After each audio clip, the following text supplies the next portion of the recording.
Hello all the students, कैसे हैं आप सभी लोग। आज का हमारा वीडियो रहेगा उस टॉपिक पे जो कि बहुत इंपॉर्टेंट है, major national political parties in India. Bharat में कितनी मेजर नेशनल पार्टी है, नेशनल पार्टी पे रहेगा, यानी कि राष्ट्रीय दल जितने भी हैं और उनके रोल और आइडियोलॉजी को देखेंगे हम लोग। इंट्रोडक्शन शुरुआत करते हैं। इंडिया का जो हमने लास्ट वीडियो में पढ़ा मल्टी पार्टी है, यहाँ बहुत सारी पार्टियाँ होती है, बहुसंख्यक राष्ट्रीय दल होते हैं, राजनीतिक दल होते हैं, रीजनल यानी स्टेट पॉलिटिकल पार्टीज होती है, led to rise several national regional political parties.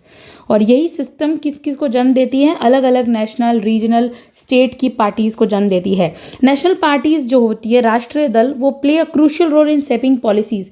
वो पॉलिसीज, नीतियों का निर्माण करने में इंपॉर्टेंट रोल प्ले करती है। गवर्नेंस के अंदर यानी शासन के अंदर इलेक्शन को इन्फ्लुएंस करती है एट द बोथ सेंट्रल और स्टेट लेवल। माने जो नेशनल पार्टीज होती है वो नॉट ओनली सेंटर को इफेक्ट करती है बल्कि वो स्टेट्स पॉलिटिक्स को भी इफेक्ट करती है, क्योंकि वो राष्ट्रीय है। ओके, तो हम देखते हैं कि as per the election commission जो है, ECI है, नेशनल पार्टीज वन दैट, वो कहता है नेशनल पार्टी क्या होती है, वो एक अपनी क्राइटेरिया बताता है, secures at least 6% of the valid votes.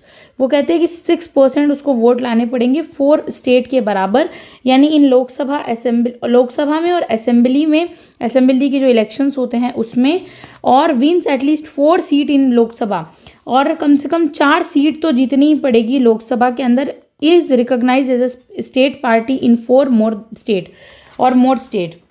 अगर उसे एक स्टेट पार्टी के तौर पर उभरना है तो 4 मोर स्टेट्स के साथ काम करना पड़ेगा, नेशनल पार्टी कहलाएगी। List of major national political parties as per 2024 मतलब 2024 के अकॉर्डिंग अगर हम देखें तो अभी भारत में कितनी नेशनल पार्टीज़ हैं। सबसे पहले बीजेपी है, जिसका नाम है पूरा भारतीय जनता पार्टी, फिर है कांग्रेस, इंडियन नेशनल कांग्रेस, फिर है communist party of India, Marxist है जो कि मार्क्स की विचारधारा पर चलती है, इसीलिए यहाँ क्लॉज M लिखा हुआ है।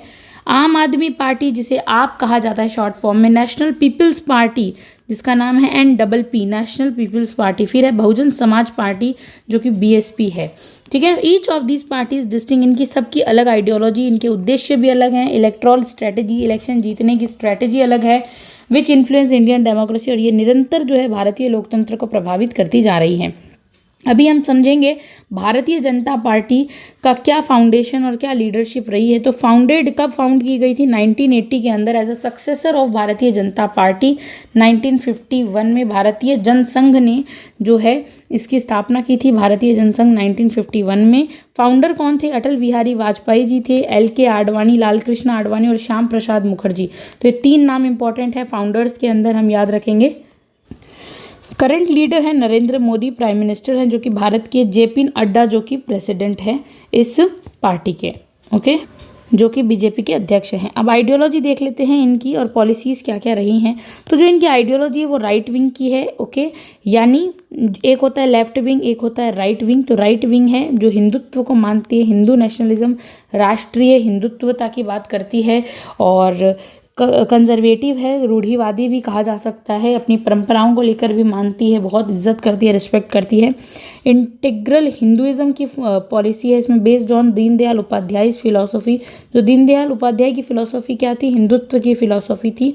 इंटीग्रल ह्यूमैनिज्म यानी मानवतावाद की विचारधारा है, ठीक है, मानवतावाद, एकात्म मानव की बात की विचारधारा पर रखती हैं, सभी को बराबर मानती है। प्रो मार्केट इकोनॉमिक पॉलिसी रहती है इसकी, यानी प्राइवेटाइजेशन की और make in India, digital India, India को फुल्ली मार्केट ओरिएंटेड बनाने पर बात करती है। कल्चरल नेशनलिज्म है, अपनी संस्कृति से जुड़ी हुई। रिवोकेशन ऑफ आर्टिकल 3360, इसमें क्या क्या हुआ, राम मंदिर का कंस्ट्रक्शन देखने को मिला इस पार्टी में, और 370 हटी धारा, इसलिए कल्चरल नेशनलिज्म की भावना इसके अंदर बहुत है, राष्ट्रीय भावना है। स्ट्रॉन्ग नेशनल सिक्योरिटी पॉलिसी बनी है, सर्जिकल स्ट्राइक हुई, CA NRC डिबेट्स हुई हैं इस पार्टी के अंदर, और बहुत स्ट्रॉन्ग। और अभी करंट में अगर हम देखें तो इंडस वाटर ट्रीटी को भी रोका गया है, जो आज तक किसी भी पार्टी के अंदर नहीं हुआ था। इतना हेवी कदम उठाया गया है इस पॉलिटिकल पार्टी के द्वारा। रोल इन इंडियन पॉलिटिक्स में देखते हैं BJP का क्या रोल है। तो emerge as the largest party in 2014 के अंदर, सबसे बड़ी पार्टी के रूप में फुल बहुमत के साथ उभरी 2019 में भी, और जनरल इलेक्शंस जो हुए थे उसमें।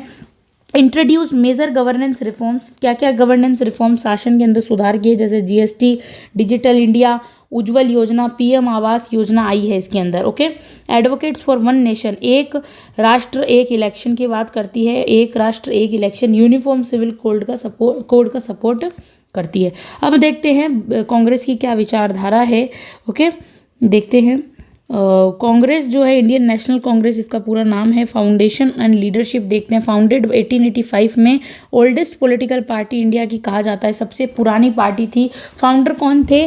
A.O. ह्यूम पंफालान, ऑक्टेवियन ह्यूम जो है इसके फाउंडर हैं। दादा भाई नौरोजी और VC बनर्जी इससे हैं जुड़े हुए फाउंडर हैं। Important, A.O. ह्यूम, दादा भाई नौरोजी एंड VC बनर्जी हैं। उसके बाद करंट लीडर कौन है? मल्लिकार्जुन खड़गे प्रेसिडेंट है और राहुल गांधी इसके लीडर के रूप में हैं। फिर आइडियोलॉजी क्या है इसकी? सेंटर लेफ्ट है, ये सेंटर में भी और लेफ्टिस्ट की ओर जा रही है, सेक्युलरिज्म को मानती है, सोशल डेमोक्रेसी सामाजिक लोकतंत्र की बात एडवोकेट करती है, कल्याणकारी राज्य की और इंक्लूसिव ग्रोथ होनी चाहिए सभी की, सपोर्ट्स माइनॉरिटी राइट्स यानी सपोर्ट करती है अल्पसंख्यकों के राइट को, सोशल जस्टिस को, अफर्मेटिव एक्शन की बात करती है। क्या होते हैं अफर्मेटिव एक्शंस? हमने बहुत बार नाम देखा, यानी ऐसे कार्य जो कि बहुत ज़्यादा पॉजिटिव होते हैं, सकारात्मक होते हैं, ऐसे एक्शंस लिए जाते हैं। ओके, फिर हम देखते हैं कि इकोनॉमिक पॉलिसीज़ क्या क्या रही है। पब्लिक सेक्टर ग्रोथ यानी पब्लिक के सेक्टर की ग्रोथ, मनरेगा इसमें आया, RTI फूड सिक्योरिटी एक्ट इसी के अंदर आया था। रोल इन पॉलिटिक्स देखते हैं, इंडियन पॉलिटिक्स में डोमिनेटेड इंडियन पॉलिटिक्स 1947 से 1989 तक, नेहरू इंदिरा गांधी एरा इसे कहा जाता है, नेहरू गांधी एरा इस पार्टी को कहा जाता है। इस टाइम ये बहुत ज़्यादा कह सकते हैं ना अपनी पीक पर थी और played a key role in independence, स्वतंत्रता में इम्पॉर्टेंट भूमिका निभाई है। फिर कॉन्स्टिट्यूशन को ड्राफ्ट किया तब भी ये पार्टी डोमिनेंस में थी।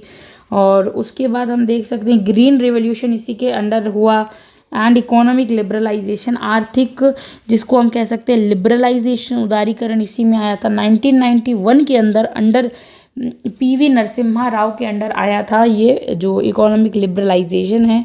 उसके बाद फेस्ड डिक्लाइन, लेकिन इसकी जो पतन है वो इसको फेस्ट करना पड़ता है 2014 में, जब BJP बहुत ज़्यादा बहुमत से आ जाती है भारत के अंदर, तब इसको बहुत ज़्यादा डिक्लाइन अनुभव करना पड़ता है। Remains and the main opposition of BJP, जो कांग्रेस है वो BJP की मेन अपोजिशन, सबसे कहते हैं ना इम्पोर्टेंट विपक्ष के रूप में आज तक उभरा है। कम्युनिस्ट पार्टी ऑफ इंडिया की बात करते हैं, कम्युनिस्ट पार्टी ऑफ इंडिया जो CPIM है, क्या है वो? फाउंडेशन एंड लीडरशिप की बात की जाती है। क्या फाउंडेशन और लीडरशिप है? फाउंडेड 1964, स्प्लिट फ्रॉम CPI, यानी ये जो पार्टी है पहले इसको 1964 में, फिर ये बाद में टूट जाती है CPI से। इसके फाउंडर कौन है? EMS नामबोधरीपद और ज्योति बासु इसके फाउंडर है। करंट लीडर इसमें है सीताराम येचुरी। ओके, और ये मार्क्सिस्ट की विचारधारा पर चलती है। बेसिकली इसकी आइडियोलॉजी कैसी है? फार लेफ्ट है, बहुत लेफ्ट तक हैं, लेफ्टिस्ट हैं। मार्क्सिज्म लेनिज्म, प्रो लेबर की बात करते हैं, पीजेंट के राइट्स की बात इनमें की जाती है। एडवोकेट करते हैं वर्कर्स राइट को, कि हमारे वर्कर्स मजदूरों को राइट मिले, उनके अधिकार मिले। लैंड रिफॉर्म्स, ज़मीनों से रिलेटेड सुधार लाए जाए। स्टेट कंट्रोल्ड इकोनॉमी हो, कि स्टेट जो है पूरी सत्ता को हाथ में ले ले। ओके, अपोज प्राइवेटाइजेशन ग्लोबलाइजेशन का, वैश्वीकरण, उदारीकरण और निजीकरण का बहुत ज़्यादा जो है अपोज करते हैं, माने उसके विपक्ष में रहते हैं। Strongly support secularism and social justice को, धर्मनिरपेक्षता को स्ट्रांगली जस्टिस करते हैं और स्टेट को सारी राइट्स देने, स्टेट को कहते हैं इकोनॉमी को कंट्रोल करने की। ओके, फिर हम देखते हैं रोल इन इंडियन पॉलिटिक्स में क्या रोल है इनका। तो डोमिनेटेड वेस्ट बंगाल में रही है हमेशा से 1977 से 2011 में, केरला में और त्रिपुरा में इसी की पॉलिटिक्स की सरकार बनी। Play a key role in opposing new liberal reforms किए गए हैं, इसमें बहुत ज़्यादा उदारीकरण। डेक्लाइन आफ्टर 2008 के बाद इसमें डेक्लाइन देखने को मिला, स्पेशली आफ्टर जो नंदीग्राम में सिंहपुर मूवमेंट हुआ था बंगाल में, उसके बाद जो है इसका डेक्लाइन देखने को मिलता है। अब हम देखते हैं एक इम्पॉर्टेंट है, आम आदमी पार्टी है जिसका नाम आप है, जो फाउंडेशन एंड लीडरशिप देखते हैं। कब फाउंड की गई थी? 2012 के अंदर फाउंड की गई थी। फाउंडर कौन थे? अरविंद केजरीवाल थे। करंट लीडर भी इसके अरविंद केजरीवाल ही हैं। आप याद रख सकते हैं, A फॉर अरविंद केजरीवाल और A फॉर आप, इजीली रहेगा। और वैसे भी इनको सब लोग जानते ही हैं, हमेशा घिरे रहते हैं कंट्रोवर्शियल। आइडियोलॉजी एंड पॉलिटिक्स देखते हैं। करंट सेंटर लेफ्ट है, यानी लेफ्टिस्ट के लगभग करीब ही हैं और पॉपुलिज्म, गवर्नेंस, रिफॉर्म्स की बात करते हैं ये। फिर एडवोकेट, ट्रांसपेरेंसी, ये बहुत ज़्यादा जिसको कहते हैं ना ट्रांसपेरेंसी, और करप्शन, एंटी करप्शन की बात करते हैं, और सबसे ज़्यादा करप्शन ही इनमें हुआ अभी हमने देखा। तो एंटी करप्शन की बात, पारदर्शिता की बात की गई है। फ्री वेलफेयर स्कीम्स की बात, यानी फ्री वेलफेयर स्कीम क्या होता है, जहाँ पे लोगों को फ्री में बहुत सारे ऐसे कल्याणकारी चीज़ें देना जो फ्री में हो, एजुकेशन हो, चाहे शिक्षा, हेल्थ केयर, वाटर, इलेक्ट्रिसिटी, सब चीज़ें फ्री में प्रोवाइड करवाने पर फोकस करती है ये party. Challenge traditional parties governance issue, और किसको चैलेंज करती है, जो ट्रेडिशनल पारंपरिक पार्टीज़ के जो गवर्नेंस के इशू थे उसको चैलेंज करती है। रोल इन इंडियन पॉलिटिक्स में क्या रोल रहा है, दिल्ली में कितने चुनाव जीते हैं, लगातार 13, 15 और 20 का चुनाव जीता गया है इसके द्वारा। एंड पंजाब में 2022 का इलेक्शन जीता। Aims to expand beyond urban and middle class voter base, aim करती है एक्सपेंड करना बियॉन्ड अर्बन और मिडिल क्लास के अलावा भी ये चाहती है कि जितने भी रूरल बेस्ड हैं वो भी इनको मिले vote. Recently gain national party status, 2023 में इसे नेशनल पार्टी का दर्जा दिया गया है, पहले ये रीजनल ही थी। ओके, नेशनल पार्टी अब हम देखते हैं एनपीपी, यानी कि नेशनल पीपल्स पार्टी जो है, लोगों की जो पार्टी है। फाउंडेशन और लीडरशिप देखते हैं तो ये 2013 में फाइंड आउट हुई थी। इसके फाउंडर हैं पीएस संगमा और करंट लीडर हैं कॉनरेड सगमा। ये आइडियोलॉजी किस पर फॉलो करती है, ट्राइबल आइडियोलॉजी की बात करती है, इंडिजीनियस राइट्स की बात करती है, लोकल लोगों को अधिकार मिले, फेडरलिज्म, पावर उन तक भी जाए, नॉर्थ ईस्ट नॉर्मली डेवलपमेंट की बात करती है। जो ये भारत का जो आसाम साइड वाला इलाका है ना, यहाँ से हम देखते हैं ये वाला इलाका, तो ये वाला इलाका को ज़्यादा डेवलपमेंट दो, इंडिजिनियस लोगों को, ट्राइबल कम्युनिटी, जनजाति की बात करना, focus on economic growth in north east, यानी ऐसी आर्थिक ग्रोथ लेकर आओ नॉर्थ ईस्ट के अंदर। प्रमोट क्रिश्चियन माइनॉरिटी राइट्स की, जो क्रिश्चियन अल्पसंख्यक है उनके राइट्स को प्रमोट किया जाए, लोकल गवर्नेंस को प्रमोट किया जाए वहाँ।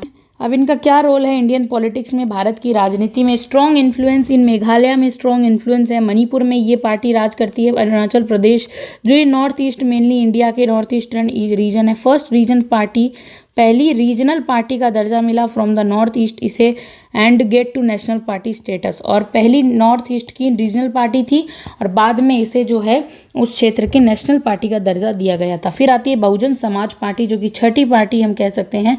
फाउंडेशन देखेंगे तो 1984 के अंदर कांसी राम ने इसे फाउंड किया था, बहुजन समाज पार्टी को, और अभी में मायावती जो है, इसकी जो करंट लीडर कौन है, मायावती है। आइडियोलॉजी और पॉलिटिक्स देखते हैं, दलित एम्पावरमेंट की बात करते हैं, जो पिछड़े हाशिए वर्ग समूह हैं उनको उठाने की बात करना, सशक्त करने की बात करना, सामाजिक न्याय को स्थापित करना, और अम्बेडकरियट आइडियोलॉजी की बात करना। ओके, एडवोकेट रिजर्वेशन, आरक्षण को और ज़्यादा एडवोकेट करती है, समर्थन करती है। लैंड राइट्स की बात करती है, एससी एससी को एम्पावर करने की बात करती है। Focuses on caste based politics, caste based politics क्या होती है, जो जाति पर आधारित बेस्ड पॉलिटिक्स राजनीति पर बात करती है, स्पेशली इन उत्तर प्रदेश की है ये पार्टी हम बात करते हैं। इसका क्या जो है रोल है इंडियन पॉलिटिक्स में, तो डोमिनेटेड यूपी पॉलिटिक्स 2007 से 12 में ये आज डोमिनेटेड रही है। अभी फिलहाल में डिक्लाइन हुआ है जब से बीजेपी वहाँ पे उभरी है, 2014 के बाद तो योगी जी का राज है। Struggling to maintain Dalit vote against Congress and BJP, maintain Dalit vote, यानी कि स्ट्रगल किया है मेंटेन करने के लिए, दलित लोग इसे वोट दे, अगेंस्ट कांग्रेस और बीजेपी के अगेंस्ट जाकर लोग इस पार्टी को वोट दे, ये बहुत ज़्यादा स्ट्रगल हुआ है। कंपैरेटिव देखते हैं नेशनल पार्टीज़ में, पार्टी आइडियोलॉजी, वोटर बेस और स्ट्रॉन्ग ओल्ड स्टेट्स देखेंगे हम लोग। सबसे पहले है बीजेपी, तो बीजेपी जो है वो राइट विंग की पार्टी है, हिंदू नेशनैलिटी की बात करती है। इसके voter upper caste Hindus, business class आते हैं इसमें वोटर जो होते हैं। स्ट्रॉन्ग ओल्ड स्टेट्स में यूपी, गुजरात, ये पुराने इस क्षेत्र इस पार्टी के स्ट्रॉन्ग स्टेट रहे हुए हैं जहाँ पर ये उभरी है। सबसे पहले गुजरात, यूपी में भी, और अभी एमपी कर्नाटक में भी है। कांग्रेस देखें तो सेंटर लेफ्टिस्ट है, सेक्युलरिज्म को फॉलो करती है। माइनॉरिटीज़, फार्मर्स, मिडिल क्लास इसमें आते हैं नॉर्मली, माइनॉरिटी, अल्पसंख्यक। केरला, राजस्थान, छत्तीसगढ़ कांग्रेस का इलाका रहा है। सीपीआई में फार लेफ्ट सोशोलॉजिस्ट हैं, और वर्कर पीजेंट्स आते हैं जो लेबर मेनली होते हैं क्योंकि मार्क्सिस्ट लेबरिज्म। केरला, त्रिपुरा रहा इसका इलाका। उसके बाद आप जो है उसका जो एरिया रहा है वो सेंट्रल पॉपुलिस्ट जनसंख्या वाली बात करते हैं जो लोग हैं। अर्बन मिडिल क्लास लोग, स्टूडेंट्स रहे मेनली, दिल्ली पंजाब इसका एरिया रहा है। एनपीपी रीजनल ट्राइबल पार्टी है, नॉर्थ ईस्टर्न ट्राइबल एरिया में है, मेघालय, अरुणाचल साइड इसका इंपॉर्टेंट। बीएसपी दलित पॉलिटिक्स, एससी ओबी ओबीसी और उत्तर प्रदेश में है। तो हम देखते हैं, कंक्लूड करते हैं इस क्वेश्चन को कि multi party system allowed diverse political representation. चूंकि हमारे पास मल्टी पार्टी सिस्टम है, अब उभर कर आ रही है आपके सामने 6 इंपॉर्टेंट नेशनल पार्टी का जिक्र हमने किया। नेशनल पार्टी बहुत इंपॉर्टेंट अपना सिग्निफिकेंट रोल बनाए हुए हैं। रीजनल पार्टी को remain influential at the state level पे किए जा रही है। BJP dominates the national political landscape, आज बीजेपी का राज है। कांग्रेस रिमेन्स पार्टी का प्राइमरी ओपोजिशन रहा है, विपक्ष अच्छा है।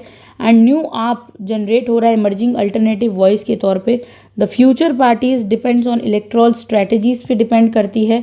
लीडरशिप कैसी होगी, अच्छी लीडरशिप नहीं होगी तो खत्म हो जाएगी पार्टी, होगी तो उभर जाएगी।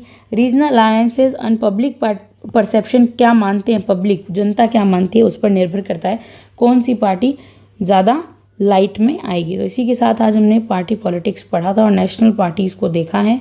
So thank you so much for watching this video.